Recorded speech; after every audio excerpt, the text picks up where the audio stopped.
I'm Shahid Megan, and I'm a reporter for the Columbus Dispatch. 2026 marks 23 years since the infamous I-270 shootings that killed an elderly woman and terrified Columbus motorists. The seemingly random shootings and the multi-agency investigation ultimately led to the arrest of Charles McCoy, a man who was suffering from severe mental illness. I sat down with Harry Trombitas, a now retired FBI agent who worked the case, to talk to us about what Central Ohio was feeling at the time and what it was like bringing that case to its conclusion. Talk to me about when you were first brought on to the I-270 sniper case. What were you doing? What did you hear? What were you told? Tell me, I guess, your thoughts in that moment and how you got brought onto this. Well, on the day that it happened, November 25th, 2003, I was in the office, FBI office, and I had heard there had been a shooting out on the highway on 270, but didn't really have any of the details in that. And, I heard that the Franklin County Sheriff's Office, it happened in their jurisdiction, so they had responded, and I think the Columbus Police Department responded as well, and then my supervisor at the time said that he had talked to Chief Martin, Steve Martin, who was the chief deputy at the time for the sheriff's office, and he was going to put together a task force of different agencies to work the case, and that I was going to be the case agent for the FBI. So the next morning then, I reported to the sheriff's office, to the detective bureau. I had met and worked with Steve Martin, Chief Martin, before, so it wasn't like we were strangers, but we kind of had a task force meeting the next day, and that's kind of when officially started working as a task force. And it was certainly the Franklin County Sheriff's Office, Columbus Police Department, Ohio State Highway Patrol, ATF, and the FBI. So we had law enforcement from those were the main law enforcement agencies that worked on the case, but literally probably every single law enforcement agency throughout Central Ohio and maybe even beyond contributed periodically to the case, to the investigation, and that. So, and my job really was, as the lead for the FBI, was to coordinate FBI, some of our resources in that we have, and we brought in a lead system, a leads management system. It's called Rapid Start, and it's a computer-based system. And keep in mind, this is back in 2003, so it was pretty rudimentary at the time. It wasn't as fancy schmancy as it is now, but what it allowed us to do, whenever you have a major case, you want to somehow document the leads.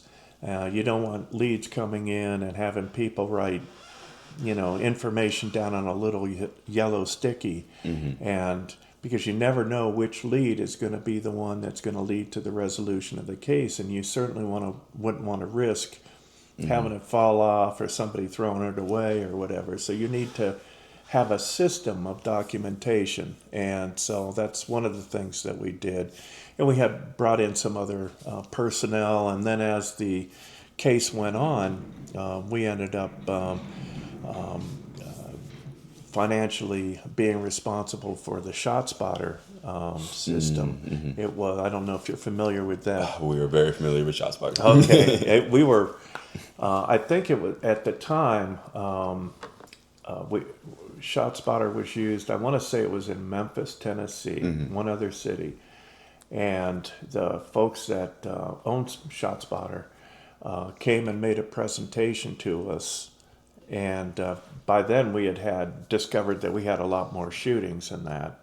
So it wasn't just Mrs. Knisely's murder that we were working. We had a bunch of other Was it shootings. Mrs. Knisely's murder that kind of prompted the creation of Yes. this task force? That's when you guys realized it was serious. Absolutely. Up until that point, we really didn't have any concept of all these other shootings that were going on.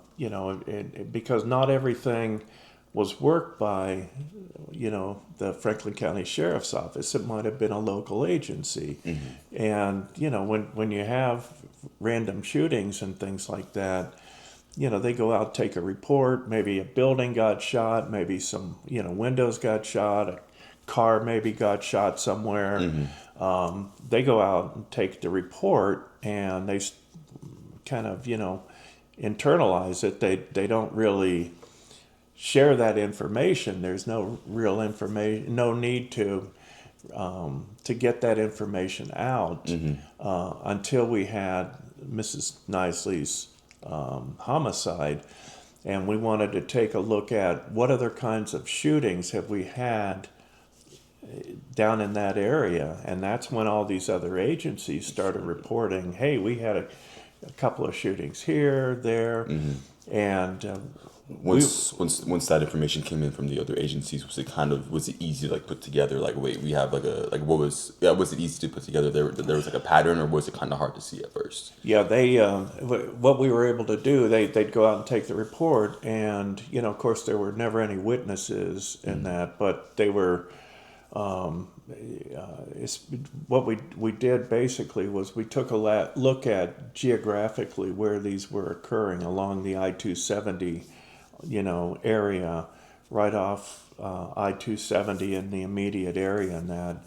And we were able to, and one thing I didn't know is how often people go out and shoot their guns at buildings, windows and things. I mean, and I'll tell you a funny story about New Year's Eve during this case. But anyway, so we start finding out about all these shootings. We're going, holy mackerel, we got all these shootings, and we took a look at them geographically, and we were able to kind of piece together 24 different incidents.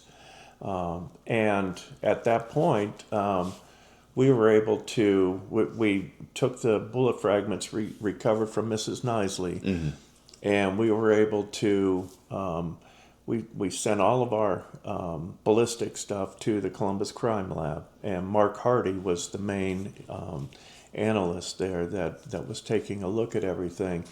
And he was able to ballistically match 8 of those shootings where we recovered bullet fragments and that to the weapon used to kill Mrs. Knisely. So that's how we came up with the 8 matches, 24 incidents overall. There may have been others, but those were the ones that we considered to be related.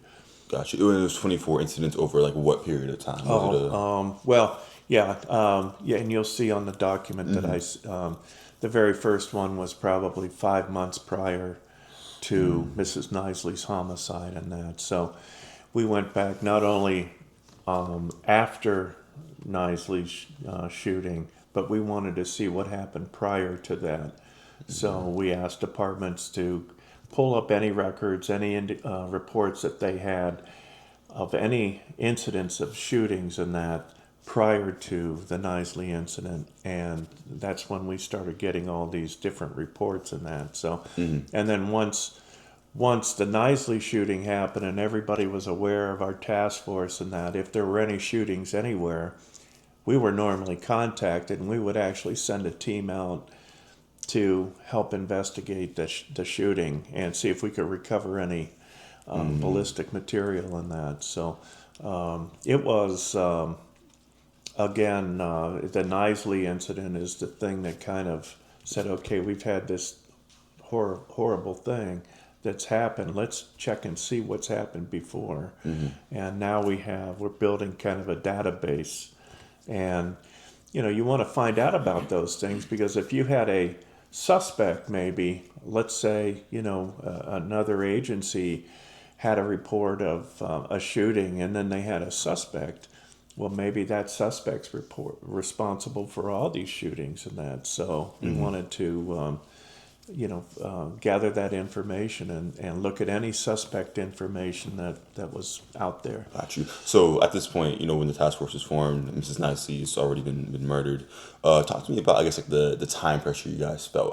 I'm sure that there was this foreboding in the air, both amongst law enforcement and, I mean, the public, that he was going to shoot again and he was going to kill somebody again. What was that pressure like? Well, it was a tremendous amount of pressure. People were scared to death, especially when we would have press conferences. And I want to mention, I think the thing that people should keep in mind regarding the I-270 case is that our country had just experienced a sniper case involving John Muhammad and Lee Boyd Malvo. And they killed 17 people with a high-powered rifle over a period of about a year, maybe 10 months. And in particular, there were the shootings that occurred around Washington, D.C., Virginia, Maryland area really caught the nation's attention because they happened within a very short period of time, like 3 weeks. And there were 10 people that were murdered. And so those incidents were going on in 2002. Then in 2003, Muhammad was sentenced to death in September of 2003. Lee Boyd Malvo was sentenced to 6 consecutive life sentences in October of 2003. So all that was in the national news. And then we had our incident in November, the very next month, where Mrs. Knisley was shot and killed. And so the country was already on edge because of these shootings. And then especially Central Ohio, when we started linking some of these cases together, and we would have press conferences every day because people wanted to know what was going on and is it safe for us to travel? I mean, we got calls from people who were holding conferences in Columbus. Is it safe for us to bring all these people in? And I mean, it was quite a deal. And so the whole community was on edge. I know people were afraid to travel in the 270 area. And then when we started getting reports of school buses that were shot, that really set people off and that. So again, it was a very interesting period, I guess, where there was a lot of pressure on our task force to try to get this solved as quickly as possible before anybody else was killed. Right. And with these incidents that we had, there were cars and trucks that were shot. Bullets would come in through the windshield and stick in the headrest of a person driving the car. Or one time we had a bullet that came through the window of the back seat, rear passenger side window, and it just narrowly missed a baby that was in a car seat. So all these things are happening, and again, people are, they're just nervous. They're afraid to travel, and it was affecting restaurants and everything in that area. Is there anything that made this case particularly different or more difficult compared to maybe other cases you had worked prior to this?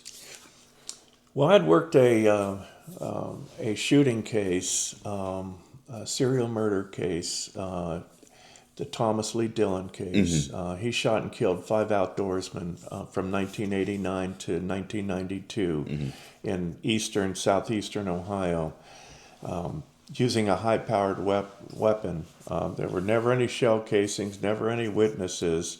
So I used a lot of that information and experience that I had gained from that case on the I-270 case, and that, and I know we worked with our behavioral analysis unit, and we put together a profile of our shooter, and we talked about some of the behavioral characteristics in that. So having been through that case before, and working with our behavioral analysis unit, and I had had that training myself. I actually went down to the unit and had profiling training and everything before.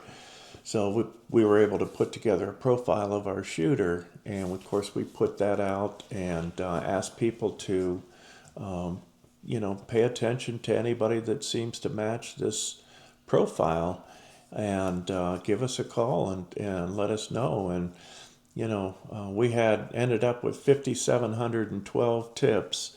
1,414 people were mentioned as possible suspects. And we had to clear all those out. But it was tip number 5,444 that led to the resolution of the case. And at that point, so I know the suspect's name. What was his name, and when did you guys figure out who it was, and you were able to put a face to it? It was on tip number. This is a great story. So on paper, tip number 5,444 looked no different than any other tip. We had many tips that would come in. The supervisor in charge of reviewing the tips and that would assign it to a detective, and they'd go out and they'd cover the tips and that. Well, this particular tip that had come in, again, on paper, just seemed to be like any of the others. Go see Charles McCoy Sr. He has a son, Charles Jr. There's been some discussion in the family if they're wondering if maybe Charles is somehow is involved. And he recently turned over a firearm to his dad. So 2 Columbus police detectives were assigned the lead. They went out to Mr.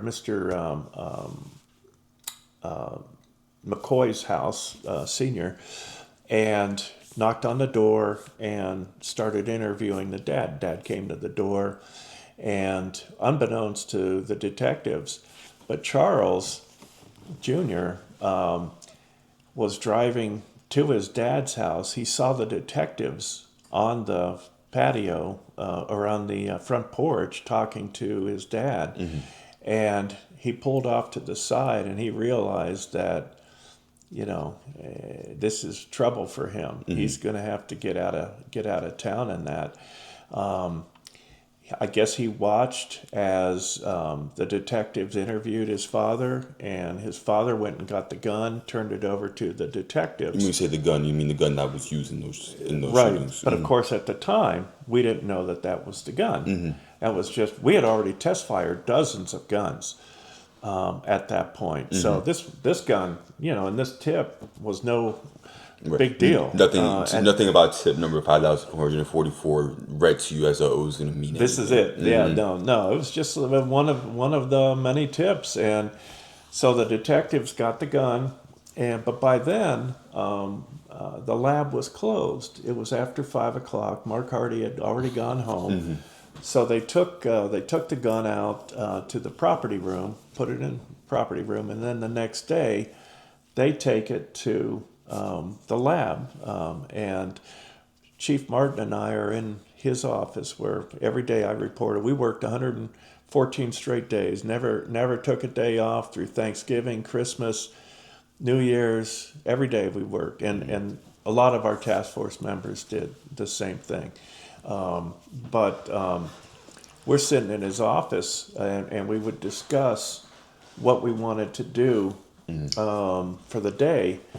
And all of a sudden, Mark Hardy calls, and Chief Martin answers the phone, and he says, "Hold on a second." He puts Mark Hardy on speaker, and Chief Martin says, "Go ahead, Mark."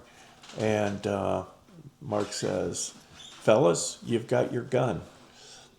And the wind literally went out of me. It was like, I just couldn't believe, after all these guns that we test fired and all, this whole time of working all these straight days and not getting a break, all of a sudden, we've got a gun that was used to kill Mrs. Knisley, and we know who is our shooter and that.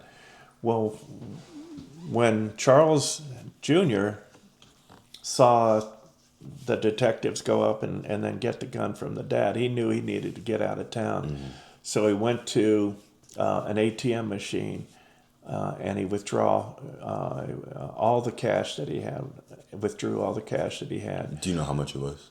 No, I don't. Okay. But anyway, he takes off out of the area. Well, once we, and I remember, once we got the name of Charles McCoy and had it confirmed that in fact he was the owner of the gun that was used to kill Mrs. Knisley, and don't forget, we had 8 other matches to the gun used to kill Mrs. Knisley.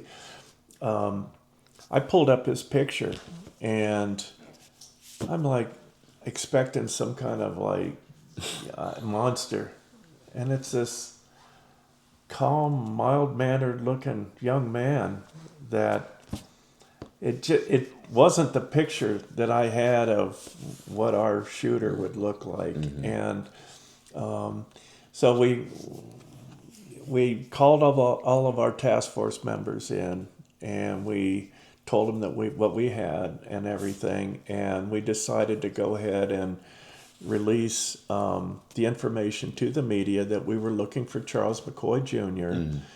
Anybody with any information, we put out that he had a dark green Geo Metro vehicle, and anybody with license plate number so and so, anybody that saw him to please give us a call. So that was on March 15th of 2004.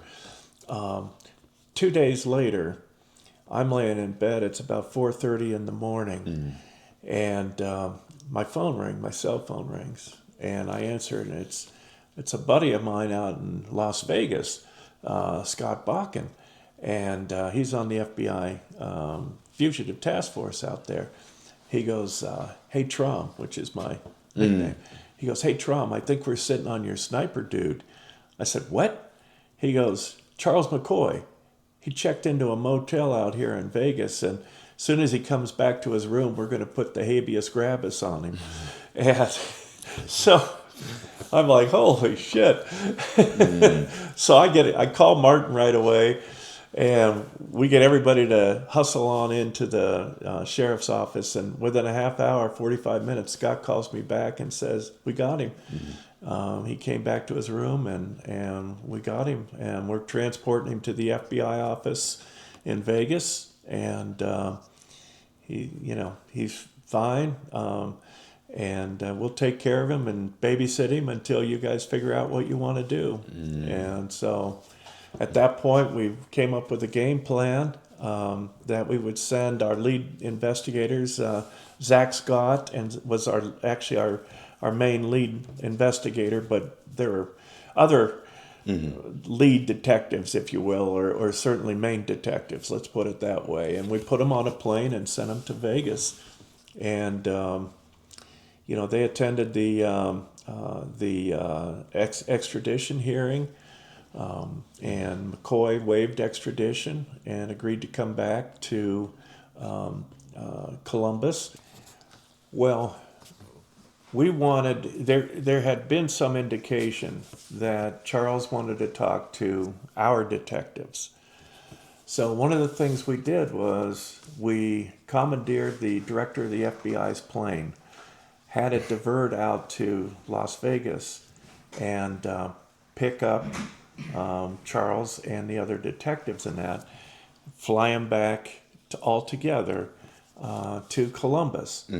And we thought that, again, we're talking about rapport building, all that kind of thing, that maybe Charles would say some things on the way back and that. Unfortunately, he never did. One of the funny things that happened was as they were flying back, they were over Indiana, and they ran into some pretty heavy turbulence. And one of the detectives jokingly said, "Charles, since we're going to die anywhere, Charles laughed. He didn't say anything. Everybody got a good laugh at it. I mean, it was just kind of a funny moment to break the. Everybody's pretty nervous about getting tossed around. Right. And anyway, he didn't say anything, but that was fine. And then we get him back to Columbus, and of course he gets assigned, attorneys and representation. And ironically, one of the guys that was responsible was Mike Miller. He was the former prosecutor for Franklin County. So now Mike was wearing a different hat, where he was defending him. He was actually defending, one of the attorneys defending Charles McCoy. Wow. And Ron O'Brien was the prosecutor at the time. And so anyway, Mr. O'Brien was able to, we ended up filing charges, and the charges that were filed, and I can't remember, obviously homicide and some gun-related charges, but that qualified Charles for the death penalty. So it was a death penalty case. It ended up going to trial. One of the things we found out was that Charles was schizophrenic. That's going to be one of my questions for you. When Charles was on his medication, he was like any other young man. Had a girlfriend, had friends, drank beers with his friends. I mean, was a nice guy.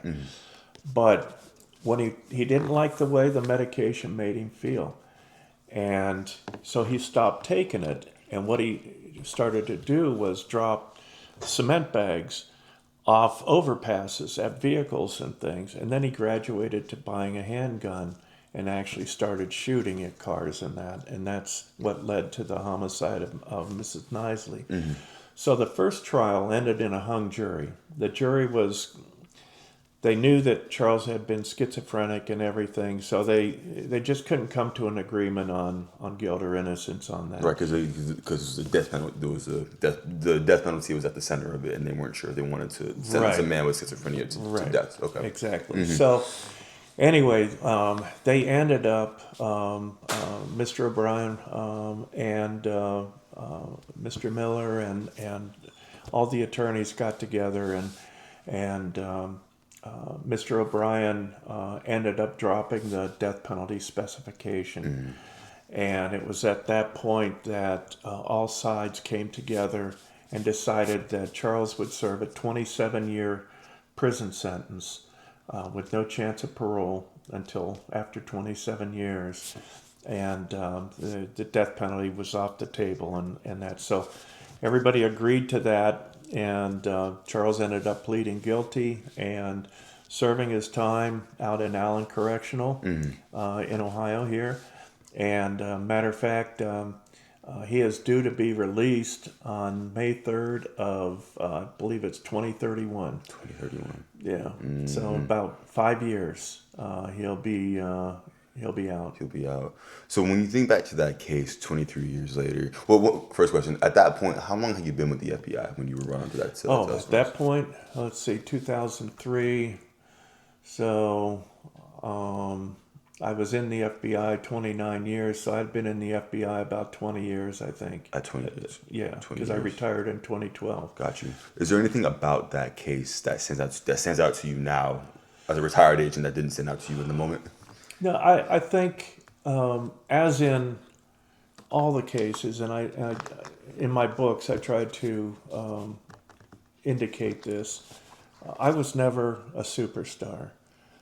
I was one of the team that, one of the task force members that worked on these cases, and we all worked together, and, the whole goal was to identify the person responsible, person or persons responsible, hold them accountable, and bring justice to the victims and the victims' families and that. So, there were never any superstars on any of these cases, I-270 case included. We were all a team, and I was so proud of the work that not only our task force did, but the whole Central Ohio law enforcement community just stepped up and helped us. And I want to make sure, you understand that doesn't happen by chance.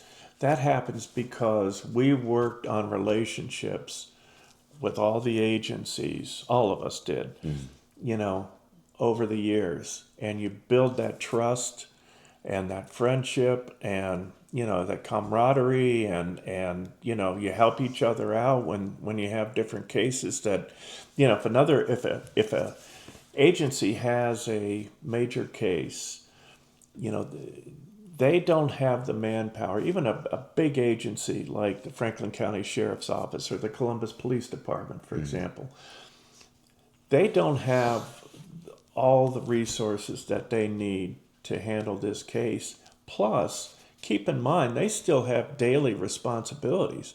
They got to take reports. They got to respond to, robberies, homicides, all over the place. They got all these other responsibilities. And when you have a major case that's dropped in your lap, that that makes your manpower is so thin, you can't handle everything. So the fact that all the agencies throughout Central Ohio really stepped up and provided assistance was something that stuck out to me as being, this is what it's supposed to be like, Yeah.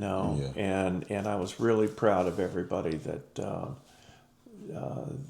was involved. Got you. How you mentioned earlier about how you were able to form a profile and you were able to spread that messaging out.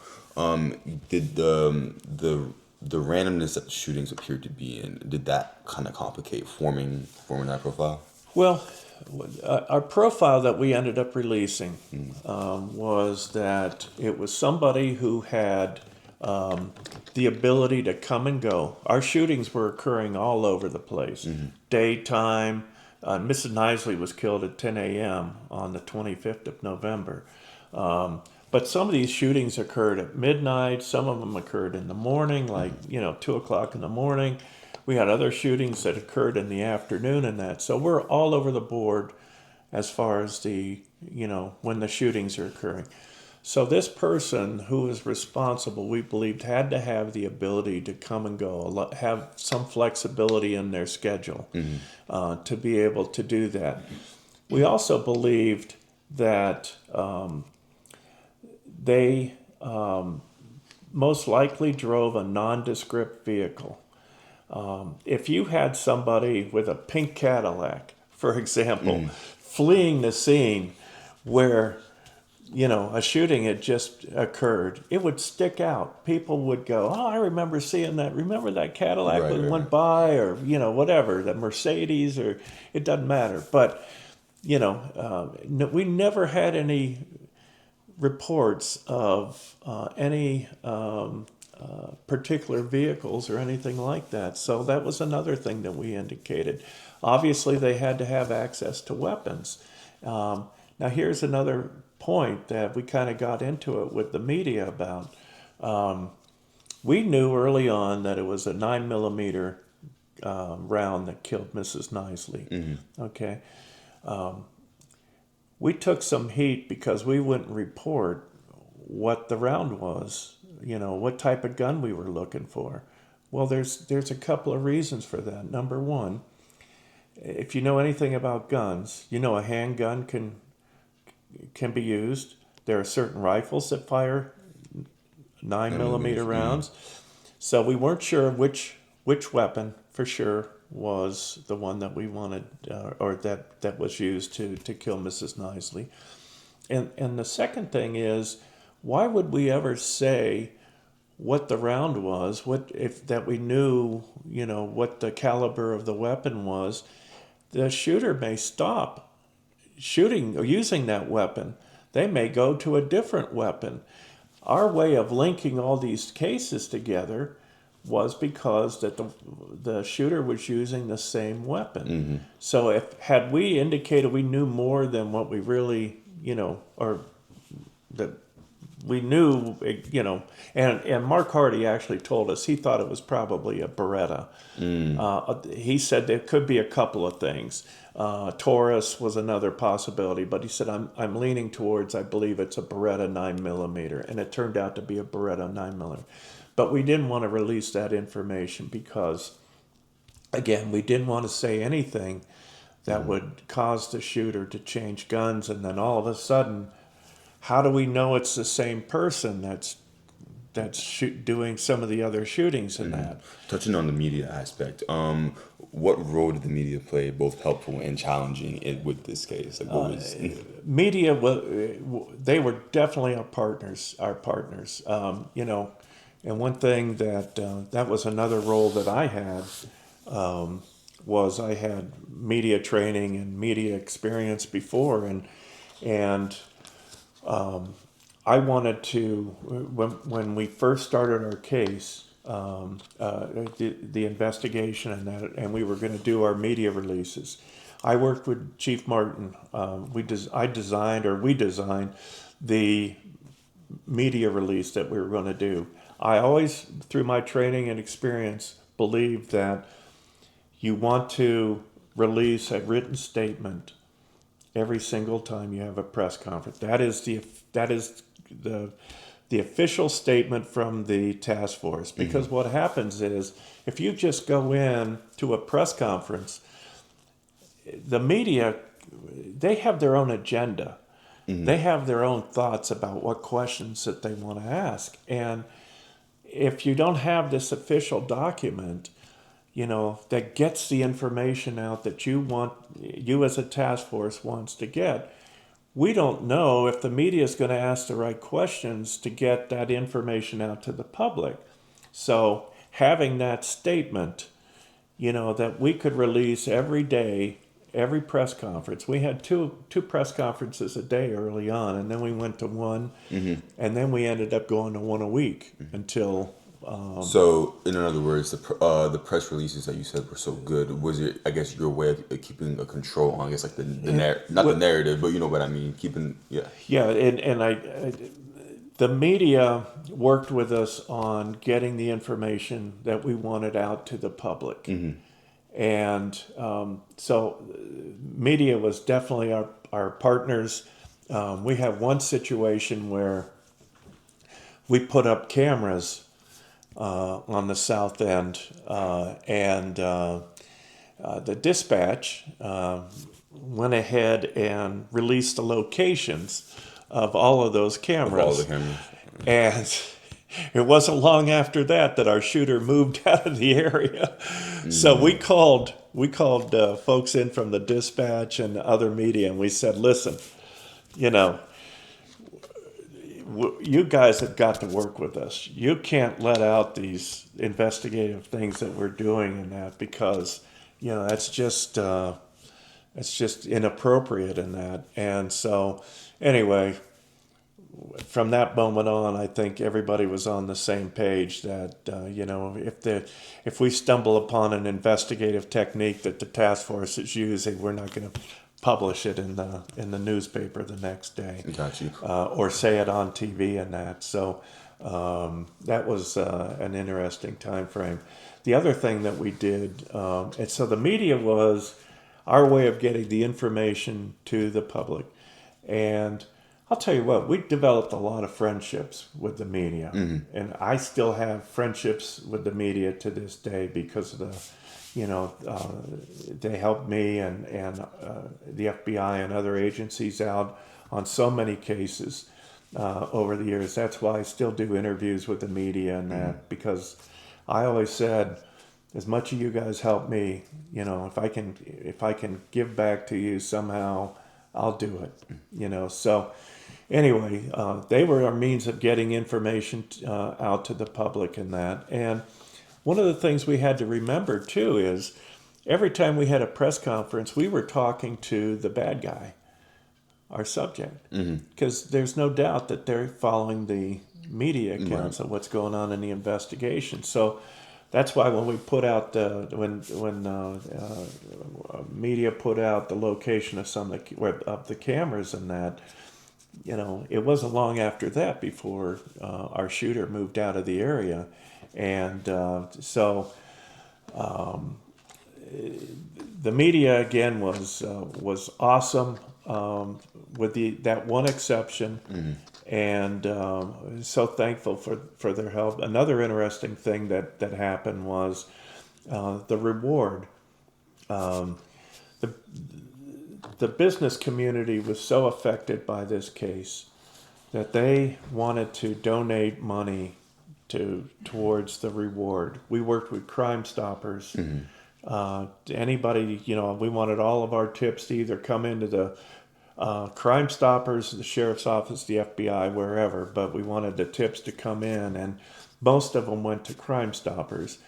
And we knew that the business community would step up, and if we wanted $100,000 or $500,000, we probably could have got it. All right. But what we wanted to do, and I learned this from experience, is that you don't release your total reward amount at the beginning. You use it for your advantage. So we knew we had $60,000 at least, and it could have been more, to work with. But what we did was we released it a little at a time. So at first it was $10,000, then it was 15, then it was 20, and we got to a point where we went up to $60,000. And I'll never forget this. We were in the press briefing. One of the reporters said, "Hey, because we had just released it and it was up to 60,000. How do you know the person that has the information that could lead to the resolution of this case isn't waiting until it hits $100,000?" And Chief Martin and I looked at each other and we went, "That's it. It's 60,000's it. We're not going any higher. First person on the bus gets the money." Right. And you want to hold off. That's up to you. So did that money end up? Did someone get the? Because Yes. someone did get the $60,000. Was it? And it two was people. 2 people, 60 each, or? The person that called in tip number 5,444 got the majority. Got the majority of it. Okay. Another really interesting thing that happened was so we release the name of our suspect, Charles McCoy. We put out a nationwide bolo for him because we couldn't find him locally. And that's 2 days later, I get the call from my buddy Scott. And anyway, well, unbeknownst to us, the way there were 2 things happened simultaneously out in Vegas. Best we can figure it out. One was the FBI fugitive task force, goes out and they touch base with some of the motels and hotels. And they get a roster of names. You have to use your ID to check in. And the credit card, right? They run some of the names through leads to see if there's any outstanding warrants and those kind of things. So while the FBI is doing that, all right, they go out, they get names, and the next day they run the names through. There's a guy, a citizen out in Vegas who's at a casino, and he goes to a restaurant, and he's got the USA Today newspaper with Charles McCoy's picture on the front. And who does he see? But he thinks he sees Charles McCoy sit down at his table. He even offers Charles a slice of pizza. And anyway, they have some small talk, but the guy is so convinced it's Charles that after they kind of go their separate ways and that, the guy gets in his car and he drives around looking for Charles McCoy's vehicle. We had the description of the vehicle, and he finds it. He finds the Geoprism, and I think it's a Geoprism, just Geo for sure. I think Geo Metro. Geo Metro. Okay. Geo Metro. He finds it in a parking lot, and confirms the license plate, and he calls the FBI office. Well, at the same time, the FBI's running the information, and they find out, it comes back that Charles McCoy has a warrant out for his arrest for homicide in Columbus. So kind of the two things come together at the same time, and they're able to locate Charles's vehicle at the motel. Combination of what the citizen called in and what the FBI was able to find. And so that citizen out in Las Vegas got some of the reward money. Was that one the one who got the most of it? No, the person that called in tip number 5,000. Oh, they called in the tip. So the person who called in the tip, then what did they tell you? They said, go see Charles McCoy, Sr. He's got a son, Charles Jr. There's been some discussion in the family that maybe Charles Jr. is involved somehow. And we know he's recently turned over a firearm to his father. Gotcha. So that person got the majority of the money. Are you able to say how much, or do you remember how much each person got? I want to say, and it would only be a guess. I want to say maybe, 35, 25, or 40, 45, 15. Okay. I don't know. I can't. I don't remember. I just know that the person that called the original tip in got the money. Gotcha. They're the ones that were responsible for the lead where we identified Charles McCoy as our shooter. What was the timeline between those two? So tip number 5,444 comes in. You're able to ID Charles McCoy. And then was it months later in March when that person in Las Vegas saw McCoy? Well, again, when the tip came in, 5,444, it was assigned almost immediately. I mean, we were doling out, the tips left and right, to different investigators. So I'm sure within a day or two of that tip coming in, that it went to the two Columbus police detectives that went out and talked to Charles Sr. And remember, it was they had taken the gun to the property room because the lab was closed, and they took the gun to the lab the next day. That's when we found out Charles McCoy was our suspect. We got a warrant out for his arrest. I think it wasn't for homicide. At the point, it was for some kind of other gun-related charge, but we wanted to get a warrant on him so that we could get him picked up nationwide somewhere, and so that happened on the 15th that we started looking for him, that we identified him, and on the 15th of March. March, okay. And then 17th of March is when he was arrested. Gotcha. So basically 3 days, 15th, 16th, 17th. He was arrested on the 17th. Did it, so you mentioned Charles' mental illness, he had schizophrenia, or I guess he had a history of it. Did it bother you at the time, and even now, that he was able to purchase a firearm or firearms? I know this was a long time ago. Yeah, no, there was no reason for him not to be able to purchase a firearm at the time. There was nothing he had no felony arrest or any kind of arrest that would have prohibited him from being able to purchase a firearm. And the fact that he was schizophrenic was not something that was attached to his record or anything like that. That wouldn't have prevented him from, being able to purchase a weapon, at least at that point. No, that's just This was what it was. People have the right to purchase weapons and that, and there was no. They do a record check, obviously, but if there's nothing in the record that indicates this person is forbidden to purchase a firearm, then they're allowed to make that purchase in that. Thank you so much for listening to this story. If you're interested in more podcasts, check us out at dispatch.com, our YouTube channel, or wherever you get your podcasts.